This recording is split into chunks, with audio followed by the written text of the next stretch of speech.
The sun rises over the savanna. It is a vast, unbroken expanse of gold and green, stretching to a horizon that seems to have no end. This is a land of immense scale and ancient rhythms, a world shaped not by the hand of man, but by the timeless forces of sun, wind, and rain. The air itself feels different here, thick with the scent of dry earth and wild sage, carrying whispers of life and death on its gentle currents. It is a place where every blade of grass, every acacia tree, and every creature plays a part in a grand, unending story of survival. The silence is profound, yet it is a silence filled with anticipation, a quiet hum of energy that suggests life is teeming just beneath the surface, waiting for its moment. Here, the sky is a character in its own right. It is an enormous canvas of the deepest blue, often punctuated by solitary clouds that drift like great white ships across an azure sea. As the day progresses, the light changes, painting the landscape in 1,000 different hues. The sharp, golden light of morning gives way to the bleached, almost white intensity of midday, before softening into the warm, honeyed tones of late afternoon. The shadows are long and stark, stretching like dark fingers across the plains, offering fleeting moments of respite from the relentless sun. This is a world of high contrast, where light and dark, life and the ever-present threat of its end are in constant, dramatic interplay. The land itself is a tapestry of textures. The tall grasses, bleached pale by the sun, rustle and sway with a sound like the turning of 1,000,000 tiny pages. They are soft to the touch, yet their edges can be as sharp as a blade. Beneath them, the earth is a patchwork of cracked clay and fine red dust that rises in clouds with every footstep. Dotted across this immense plain are the iconic acacia trees, their flat tops providing a stark silhouette against the endless sky. They are the sentinels of the savanna, their thorny branches a testament to the harshness of this environment, offering both shelter and a challenge to those who live here. This is not a gentle land. It is a crucible, a place where life is forged in the fires of adversity. Every living thing, from the smallest insect to the largest mammal, is locked in a daily struggle for existence. Survival here is not a given. It is earned. It is won through strength, through cunning, and through instincts that have been honed over countless generations. To journey through this landscape is to witness nature at its most raw and its most magnificent. It is to see the fundamental truths of life played out on a grand and dramatic stage, a spectacle of beauty and brutality that is as old as time itself. As the first light spills across the horizon, the savanna awakens. The cool air of the night gives way to a gentle warmth, and with it comes a chorus of sounds. The dawn chorus here is not one of songbirds, but a more primal symphony. The distant whooping call of a hyena echoes across the plains, a final farewell to the darkness. Closer, the chirping of unseen insects begins to build, a constant rhythmic hum that becomes the background music of the day. A flock of guinea fowl patters through the undergrowth, their sharp staccato calls cutting through the morning calm. Every sound is a signal, a declaration of presence in this awakening world. The changing light reveals a world in motion. A herd of zebra, their black and white stripes a dazzling illusion in the soft morning glow, begins to stir. They move with a quiet grace, their heads held high, ever watchful. Their patterns, so striking to our eyes, serve to confuse predators, breaking up their individual outlines when they stand together as a group. A young foal stays close to its mother, learning the essential lessons of survival from its very first day. It learns to read the wind, to recognize the scent of danger, and to trust the collective wisdom of the herd. These are not learned behaviors in the way we understand them. They are ancient instincts, passed down through the bloodline. Nearby, a family of giraffes moves with an almost slow-motion elegance. Their incredible height gives them a unique perspective, allowing them to see for miles across the open plains. They are the watchtowers of the savanna. As they browse on the highest leaves of an acacia tree, their eyes are constantly scanning the horizon, alert to any sign of movement. Their long necks, which seem so awkward, are in fact a remarkable adaptation, giving them access to a food source that is beyond the reach of most other herbivores. Every part of their design, from their prehensile tongues to their powerful legs, is perfectly suited for life in this specific environment. The sun climbs higher, and the air begins to shimmer with heat. The landscape, once soft and muted, is now sharp and defined. A lone bull elephant, his skin like cracked leather, lumbers towards a distant waterhole. He moves with a slow, deliberate rhythm, a living mountain of patience and power. He carries the history of this land in his ancient eyes. He has seen countless seasons come and go, has known times of plenty and times of drought. His journey is a pilgrimage, driven by a deep, instinctual knowledge of the land, a mental map of water and food that has been passed down through generations.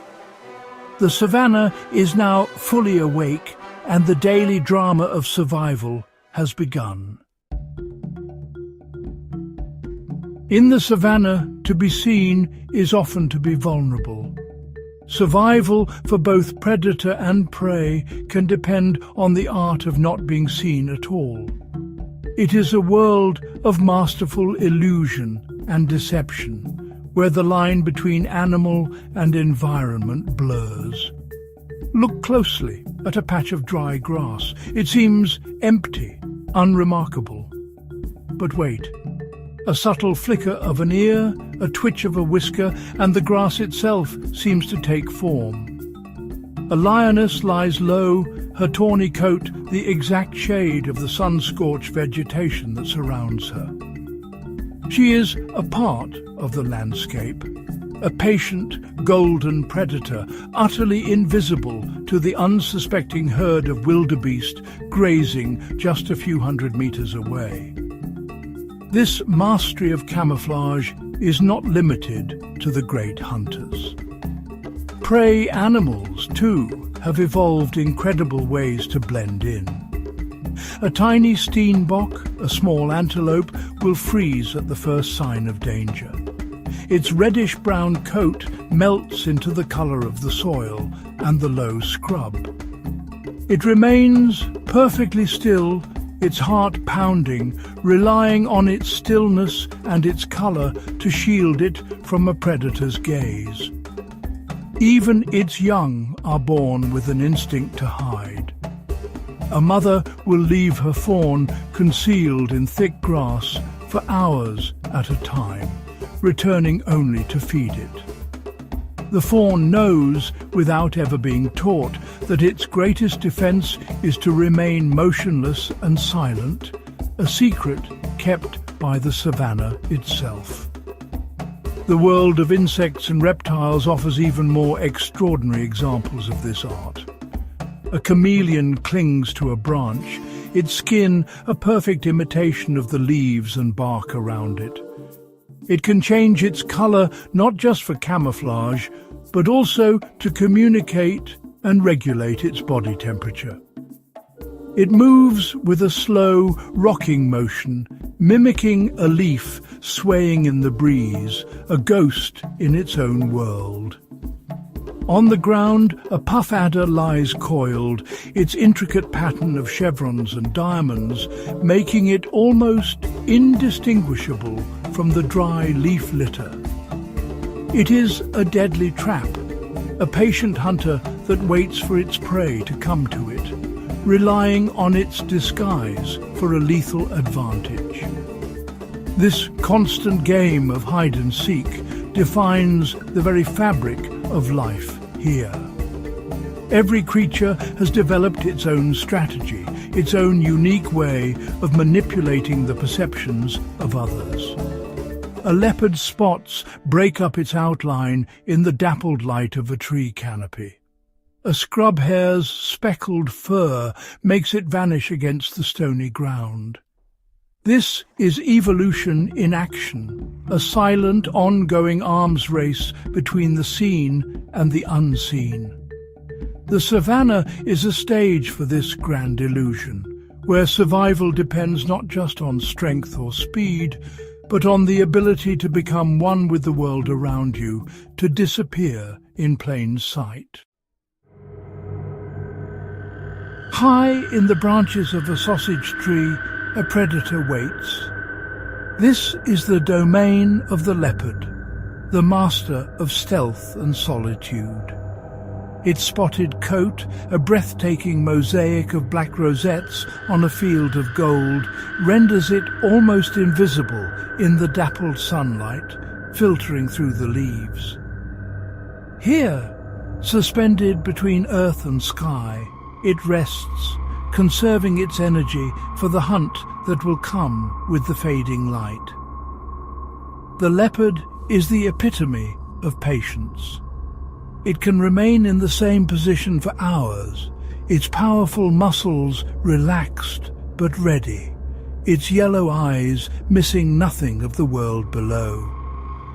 It is a silent observer, a ghost in the branches, waiting for the perfect moment. Unlike lions, which rely on the power of the pride, the leopard is a solitary hunter. This independence has forced it to develop an extraordinary level of cunning and self-reliance. It is an opportunist, with a diet more varied than any other large cat. It will hunt anything from a dung beetle to a young giraffe. This adaptability is the key to its success. It is not just a hunter of the plains, it is at home in the trees, on rocky outcrops, and in the thick riverine bush. Its strength is legendary. It is capable of carrying prey twice its own body weight up into a tree, a feat of power designed to keep its hard-won meal safe from scavengers like hyenas. As dusk begins to settle, a change comes over the leopard. The languid grace is replaced by a focused intensity. It descends from its perch with a silent, liquid movement, its paws making no sound on the dry ground. It stays low, using every dip in the terrain, every patch of shadow, to conceal its approach. An impala, a graceful antelope, grazes by the edge of a thicket, unaware of the danger that stalks it. The leopard freezes, its body coiled like a spring. Every sense is focused on its target. It judges the distance, the wind, the position of the other animals in the herd. This is a calculation of life and death, performed with an instinct born of 1,000 successful hunts. The final moments are a blur of controlled power. The leopard closes the last few meters in a burst of explosive speed. It is a short, silent rush, ending with a precision that is breathtaking to witness. The hunt is over in seconds. There is no wasted energy, no sound to alert the rest of the herd until it is too late. The leopard quickly secures its prize, its powerful jaws silencing any struggle. And then, with the same stealth that defined its hunt, it begins the arduous task of dragging its meal back to the safety of the trees. The patient hunter has been rewarded. In the gathering darkness, the law of the savanna has been upheld. Water is the lifeblood of the savanna. During the long dry season, the landscape is baked hard by the relentless sun. Rivers shrink to a trickle, and vast lakes become cracked mud flats. The quest for water becomes the single driving force for almost every animal. Great herds of elephants, wildebeest and zebra are forced to embark on long, perilous migrations, following ancient routes etched into their collective memory. These journeys are a race against time, a desperate march driven by a primal thirst that overshadows all other instincts, even the fear of predators. The air is thick with dust, and the horizon shimmers with the false promise of water. The waterhole itself is a place of immense tension and drama. It is an oasis of life, but it is also a place of great danger. Here, the unspoken truce between predator and prey is at its most fragile.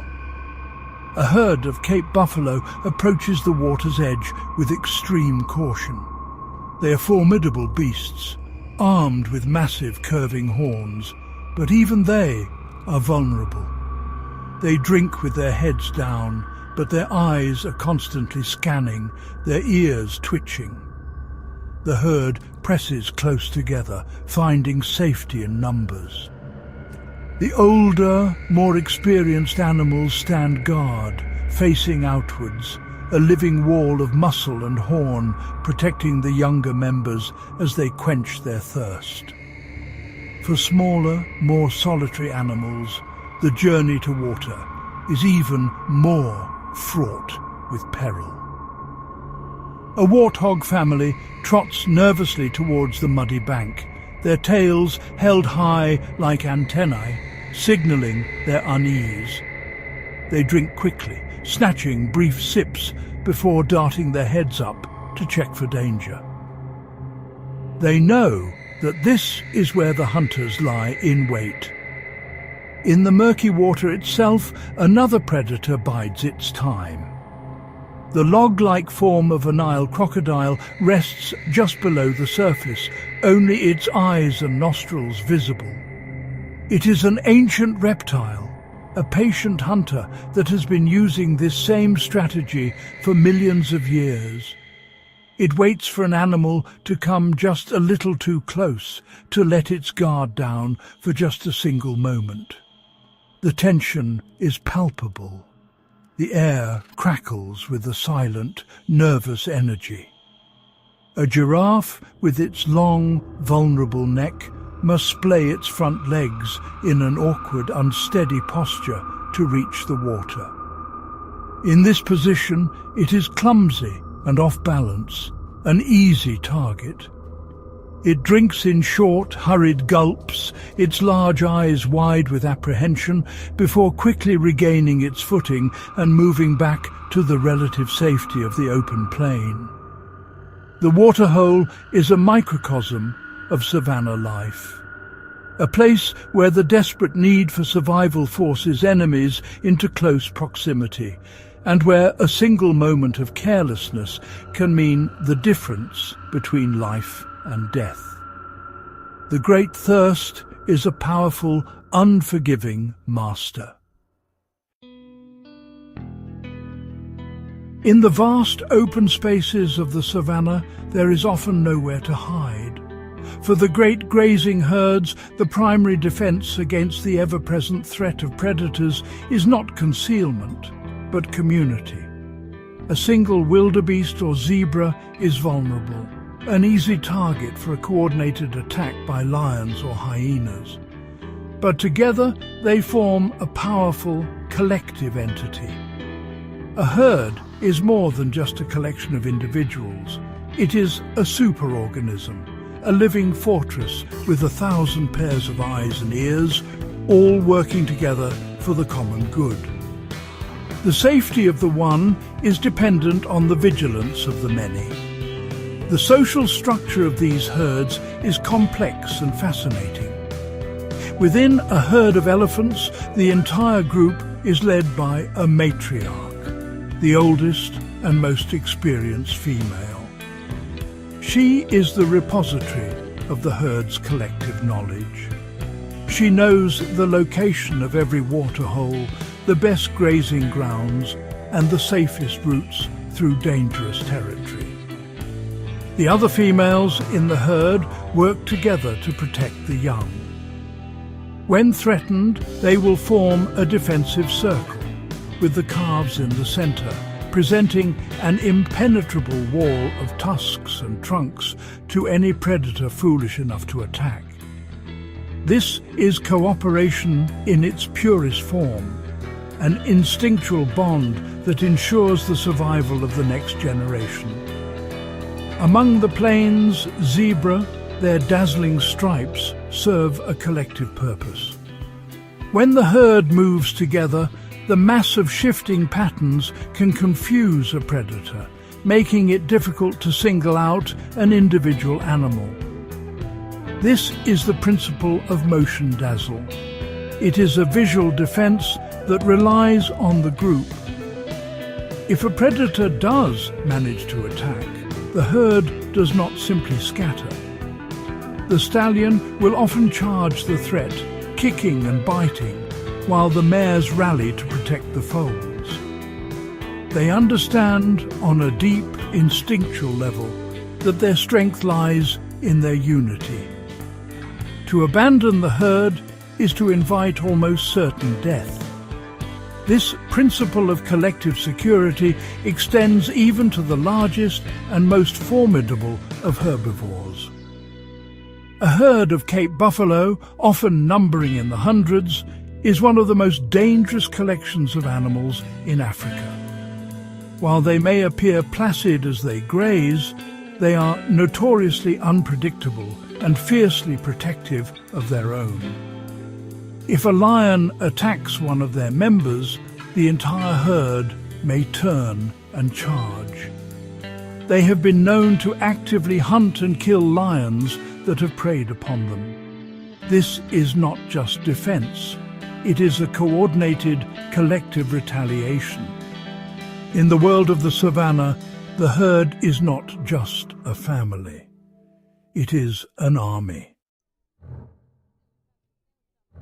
As the sun dips below the horizon, painting the sky in fiery shades of orange and purple, the Savanna does not go to sleep.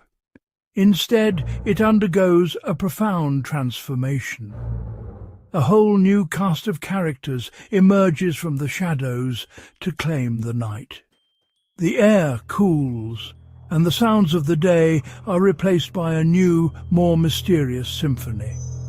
The deep, resonant roar of a male lion rolls across the plains, a territorial declaration that can travel for miles. It is answered by the eerie, whooping calls of a spotted hyena clan on the prowl. The night belongs to the hunters, and the darkness offers them a cloak of invisibility. The balance of power shifts dramatically after sunset. The keen eyesight of herbivores like zebra and wildebeest is less effective in the dark, leaving them more vulnerable. They huddle together for protection, their senses on high alert, listening for the slightest sound that might signal an approaching predator. For the hunters, the night is an ally. Lions, with their excellent night vision, become more active, using the darkness to launch surprise attacks. A pride of lionesses moves with silent, coordinated purpose, fanning out to encircle an unsuspecting herd. Their tawny coats, so visible in the daylight, seem to melt into the gloom of the starlit landscape. But the night is not just for the great cats. A host of smaller, more secretive creatures also emerges under the cover of darkness. The aardvark, a strange and solitary animal, leaves its deep burrow to search for its favourite food, termites. It uses its powerful claws to tear into the hard, sun-baked termite mounds, and its long, sticky tongue to lap up the insects. An African civet, a cat-like mammal with a beautifully patterned coat, slinks through the undergrowth, hunting for rodents, insects and birds. These nocturnal animals have carved out a niche for themselves, avoiding the heat of the day and the competition from diurnal creatures. Overhead, the African sky is a breathtaking spectacle. With no city lights to obscure the view, the stars are incredibly bright, a dense blanket of diamonds scattered across a velvet cloth.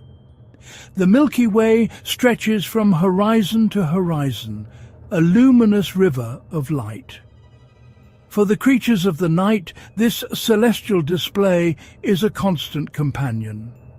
A pearl-spotted owlet calls from its perch in an acacia tree, its call a familiar part of the nocturnal soundscape. A bush baby, with its enormous eyes that can gather every last photon of starlight, leaps acrobatically from branch to branch. The savannah at night is a different world, a place of shadows, secrets, and silent, deadly hunts. In the savannah, nothing is wasted. Every death, whether it is the result of a dramatic hunt or a quiet passing from old age, gives rise to new life. This is the great unending circle, the fundamental principle that governs this entire ecosystem. When a hunt is concluded and the predators have had their fill, a new drama begins. The clean-up crew arrives. First on the scene are often the spotted hyenas.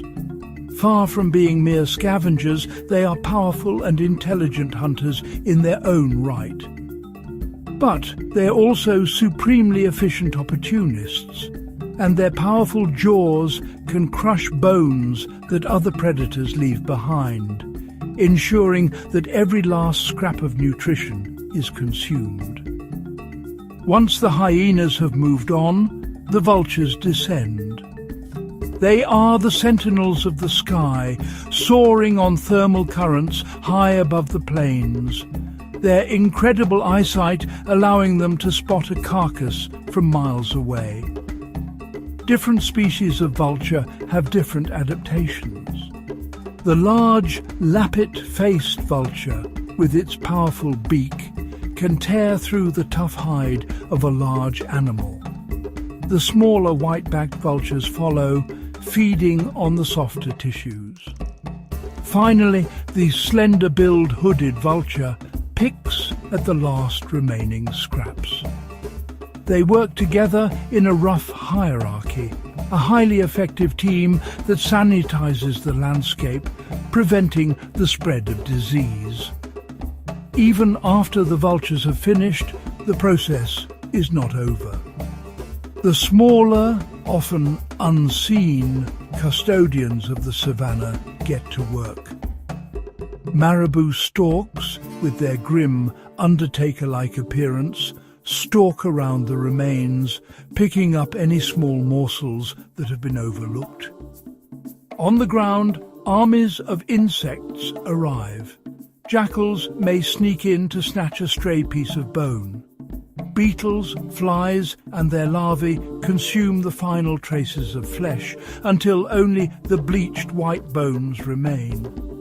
In time, even these will be broken down by the elements and the gnawing of rodents, their minerals returning to the soil to nourish the grass. This process, which may seem grim, is in fact the very engine of life on the savanna. It is a perfect system of recycling, where energy is constantly transferred from one organism to another. The death of a wildebeest provides sustenance for the lion, the hyena, the vulture, and countless insects. The nutrients from its body eventually feed the grass, which will in turn feed the next generation of wildebeest. It is a powerful and humbling reminder that in nature, death is not an end. It is merely a transition, a vital and necessary part of a cycle that has continued unbroken for millennia. To stand in the heart of the savanna is to feel the pulse of the earth itself. It is a land governed by ancient and unchangeable rhythms. The rhythm of the sun rising and setting, the rhythm of a beating heart, the rhythm of the chase, and the rhythm of the seasons. The long dry months give way to the promise of rain, and when the downpours finally arrive, the transformation is miraculous. The parched, dusty plains erupt in a carpet of vibrant green.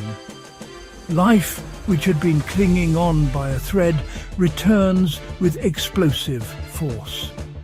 The great herds feast on the abundance, and new life is born into a world of plenty. This is a world of breathtaking beauty, but it is a beauty that is inseparable from its harshness. The elegance of a cheetah in full sprint is a direct result of its need to catch the fleet-footed gazelle. The magnificent horns of a sable antelope were shaped by generations of fending off predators. The deep bond of an elephant family was forged in the crucible of shared hardship and constant vigilance. Every beautiful form, every fascinating behavior is a solution to a problem, an answer to the relentless question of how to survive in this demanding environment. The beauty and the brutality are two sides of the same coin. Here, instinct is king. A newborn wildebeest calf can stand and run within minutes of its birth, a vital skill for a life spent on the move. A honey badger, armed with little more than ferocious courage and an indomitable will take on predators many times its size. A termite queen can lay thousands of eggs a day, building a vast and complex society deep beneath the ground. These are not choices. They are deep genetic imperatives, the accumulated wisdom of millions of years of trial and error. To witness these instincts in action is to see the raw, unfiltered power of nature at work. As the sun sets once more, casting long shadows across the golden grass, a sense of profound peace settles over the land. It is not the peace of tranquility, but the peace of balance. For every act of predation, there is an act of birth. For every moment of struggle, there is a moment of rest. The savanna is a perfect, self-regulating system, a complex web of life where every thread is connected. It is a timeless drama played out on the grandest of stages, a powerful and enduring testament to the resilience, the ingenuity, and the unforgiving, magnificent beauty of the natural world.